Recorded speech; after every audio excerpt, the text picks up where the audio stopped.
how to merge properly, how to form one lane in a driving test without losing any points. The examiner will look at three aspects: your mirror check, indication, and your blind spot. So all three must be done properly. Before you merge, you must know if there's anyone about to overtake you. So you got to indicate and you got to check your blind spot properly. Also, double check your rear view mirror just to see if anything changed significantly.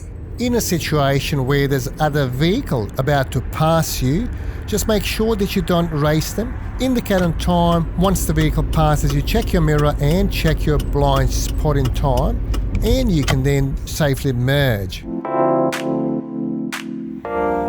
This is probably the most confusing one. What about if there's no line in the middle? In this situation, there's no dividing line in the middle. There's always a sign stating form one lane or merge. It's obvious where the road becomes more narrow, so don't be late with your indicating, mirror checks and blind spot.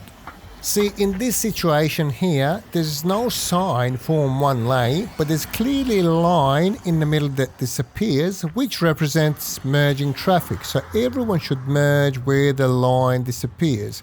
Basically, you've got to indicate, if possible, about 5 seconds prior. If the intersection is too close and you don't have a luxury of indicating 5 seconds, you do it as many blinks as possible, and then check your rear view mirror, blind spot, and then merge. We get this question all the time. Should you merge if you're turning left, literally within meters from the merge, from the merging point? So the answer is no. You shouldn't indicate right. It would be confusing everyone. It's quite obvious that that little yellow car is turning left, literally within a few meters from that merging point. If you've got any questions, please feel free to ask us down in the comments below. Thank you for watching, and we'll see you in the next video.